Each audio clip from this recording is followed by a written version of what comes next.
मित्रों नमस्कार। आपका हमारे इस ग्रुप में हार्दिक हार्दिक स्वागत है। हम आज चर्चा करने वाले हैं बुध ग्रह की। आप व्यापार करते हैं, आपका व्यापार में बहुत घाटा हो रहा है।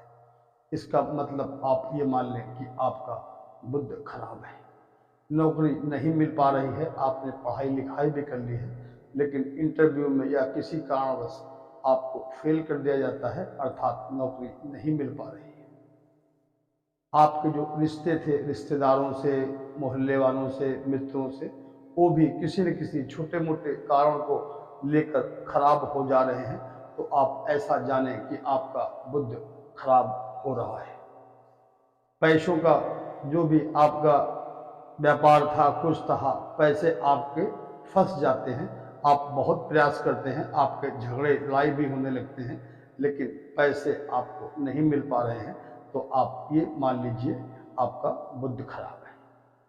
आपको बहुत प्रयास करने के बाद भी आप पढ़ाई नहीं कर पाते हैं, आपका पढ़ाई में मन नहीं लगता, या यूँ कह लीजिए आपने बहुत पढ़ाई करी, याद किया, लेकिन ऐन टाइम पर आप भूल जाते हैं। आप ये मान लें आपका बुध खराब है। तो हम इसी बुध के संबंध में आपको कुछ ऐसे उपाय बताने जा रहे हैं, जिससे यदि आप थोड़े से उपायों पर आप अगर ध्यान करेंगे तो आपको बुध जनित जो भी समस्याएं आ रही हैं, उन समस्याओं से बहुत जल्द आप मुक्ति पा जाएंगे। जन्म पत्रिका में बुध को मिथुन और कन्या राशि दी गई है, और बुध महाराज मीन राशि अर्थात 12 नंबर की राशि में उच्च के होते हैं।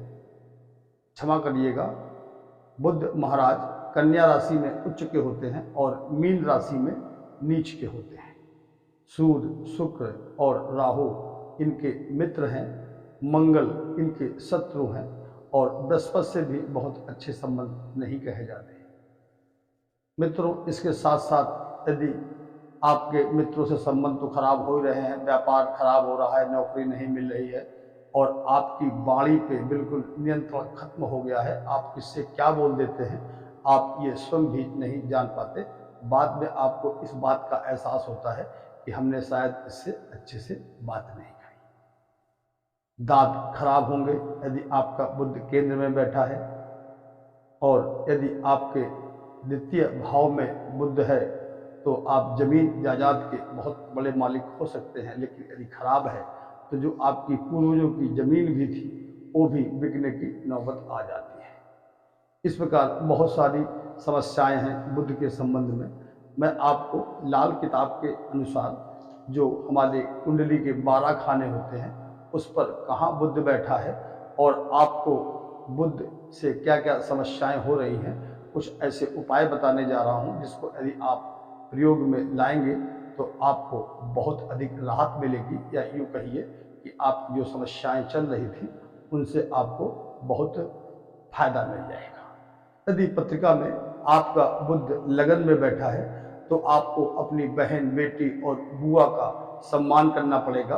अर्थात अगर थोड़ा मोड़ा वो आपसे कुछ गलत भी बोलती हैं तो आप उनका अनादर न करें, और यदि आपकी कोई साली है तो उनसे संबंध कम ही रखें, तो आपके लिए बुध बहुत अच्छे परिणाम देगा। और अंडा, मांस वगैरह यदि आप खाते भी हैं तो कदापि ना खाएं। कभी कभार की बात तो हो सकती है यदि आपके घर में इस तरह का भोजन रोज बनता है, लेकिन प्रयास करें कि प्रतिदिन ना खाएं। अब इसी प्रकार आपका बुध अगर पत्रिका में द्वितीय खाने में बैठा है तो आपकी बहन, बेटी और बुआ, वही फिर बात आ गई, इनका आपको सम्मान करना है। और कभी भी भूलकर तोता, बकरी या भेड़ कदापि न पालें, अदरवाइज आप ये पालेंगे और आपको बुध नुकसान देना तुरंत चालू कर देगा। अब इसी प्रकार यदि बुध आपका पत्रिका में तृतीय भाव में अर्थात 3rd हाउस में बैठा है तो आप फिटकरी से अपने दांतों को साफ करें, और इस बात का विशेष ध्यान रखें कि यदि आप किसी दक्षिण मुखी में रह रहे हैं मकान में तो वहाँ छोड़ दें, और यदि लेने जा रहे हों तो बहुत ध्यान रखें कि आप किसी भी तरह से दक्षिण मुखी का मकान न लें।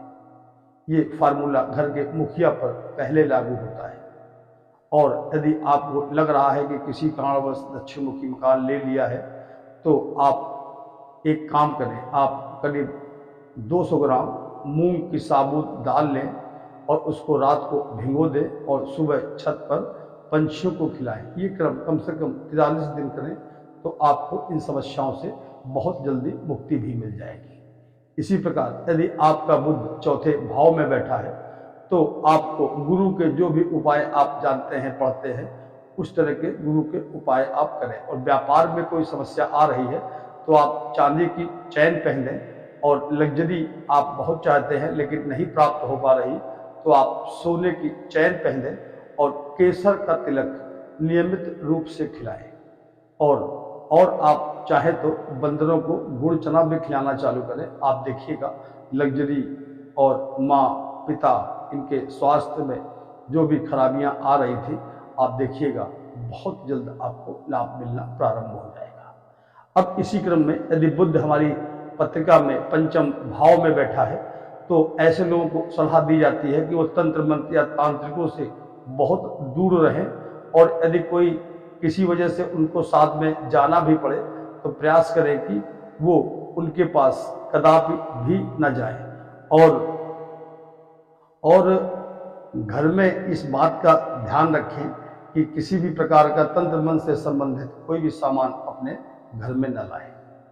अब मित्रों, इसी प्रकार यदि बुध हमारा छठे भाव में बैठा है तो अपनों से दूर न जाएं। अर्थात यदि आप कोई ऐसा काम कर सकते हैं जिसमें आपको माता पिता भाई बहनों का साथ न छोड़ना पड़े तो आप यही प्रयास करें कि आप अपने घर पे ही रहें जहां आपका जन्म हुआ है, तो आपको बहुत लाभ मिलेगा। और यदि मान लो ऐसा कोई समस्या आती है कि नौकरी या व्यवसाय के संबंध में कहीं बाहर रहना पड़ता है, जाना पड़ता है, अपनों से दूर जाना पड़ता है, तो आप लोग कहीं कृषि भूमि योग्य जो जमीन होती है उसको आप देख लें, उसमें हरे बोतल में पानी भरें और उसको बुधवार कुछ दिन गाड़ते रहें, तो इससे भी आप बहुत जल्दी लाभ पाएंगे।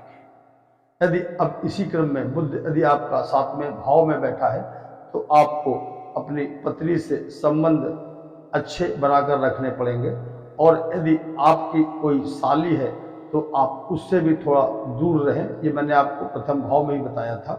और चरित्र अपना खराब कदापि न करें, अपने चरित्र का बहुत ध्यान रखें, क्योंकि यदि आपने जरा सा भी चरित्र खराब किया या साली से संबंध ज़्यादा मधुर रखे तो अब आप मान लीजिए कि व्यापार संबंधी या पत्नी से संबंध में जो भी समस्याएं होती हैं वो आपको मिलना आरंभ हो जाएंगी।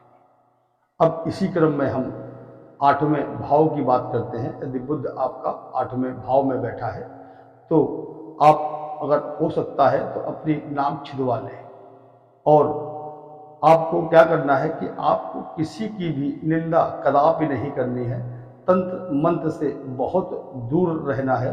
और अगर आप 8वें बुध की वजह से कुछ दिक्कतें झेल रहे हैं तो आप एक प्रयास करें कि एक मट्टी का बर्तन लें और उसमें शहद भरकर किसी सुनसान जगह पर उसको गाड़ के आवें।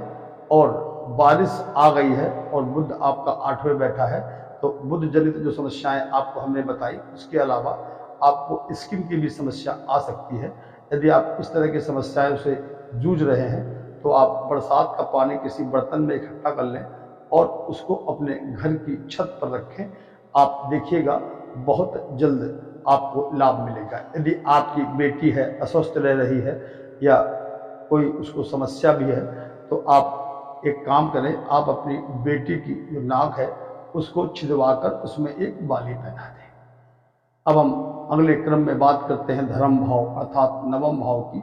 यदि आपका बुध वहाँ बैठा है तो आप प्रयास करिए किसी मंदिर में या किसी साधु से या किसी तांत्रिक से आप कोई भी तावीज या गंडा वगैरह कभी ना इस्तेमाल करें। और किसी ऐसे लोगों का जो आपसे बड़े हैं उनका अपमान भी बिल्कुल ना करें। और हरे रंग से बचें, अर्थात हरे कपड़े ना पहने, या घर में जो रंगाई पुताई होती है वो प्रयास करें कि हरे रंग की ना कराएं।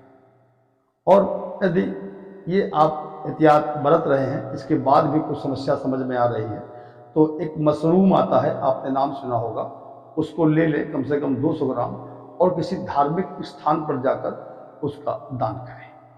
अब इसी क्रम में हम बात करते हैं कर्म भाव अर्थात 10वें भाव की। यदि बुध आपका वहाँ बैठा है तो आप सबसे पहले शराब, मांस, अंडा और इन चीज़ों का आप बिल्कुल तुरंत त्याग कर दें और हो सके जो आपकी सामर्थ्य हो उसके अनुसार आप चावल और दूध का दान प्रारंभ कर दीजिए। आपको बुद्ध के फायदे समझ में आने लगेंगे। अब इसी क्रम में अगर हम 11वें भाव की बात करते हैं, अगर आपका बुद्ध वहाँ बैठा है तो आपके लिए फिर वही बताया कि आपको कोई किसी भी प्रकार की तावीज वगैरह नहीं पहननी है। आप एक तांबे का सिक्का लें गोल वाला, उसको ऊपर छेद कर लें और उसको चांदी की चैन में या सफ़ेद धागे में या किसी भी चैन में आप उस गोल सिक्के को धारण करें। आप देखिएगा 11वें भाव से संबंधित जो भी आपको समस्याएं थी वो आपकी समाप्त हो जाएंगी। ऐसे लोगों को हमने अक्सर देखा जिनके 11वें भाव में बुद्ध बैठा होता है, उनको विधवाओं से बहुत फायदा होता है। अगर आप ताबीज नहीं लेंगे, सिक्का पहनेंगे तो हो सकता है किसी विडो महिला से आपको धन लाभ या जमीन का लाभ भी मिल जाए। और आपको एक बात और ध्यान रखना है कि आपको जो पन्ना रत्न आता है उसका कदाप भी धारण उसको नहीं करना है। अब हम इसी प्रकार अगर वैभाव आय भाव, वैभाव अर्थात 12वें भाव में यदि आपका बुद्ध बैठ गया है तो आप अपनी जुबान पर बहुत काबू रखें, वाणी पर नियंत्रण रखें और अपनी बात पर कायम रहें। अगर आप किसी से कोई वादा कर दें तो उस पर आप कायम रहें और लगता है कि हम वादा नहीं निभा पाएंगे तो आप किसी को वचन मत दें। केसर का तिलक आपके लिए बहुत आवश्यक है।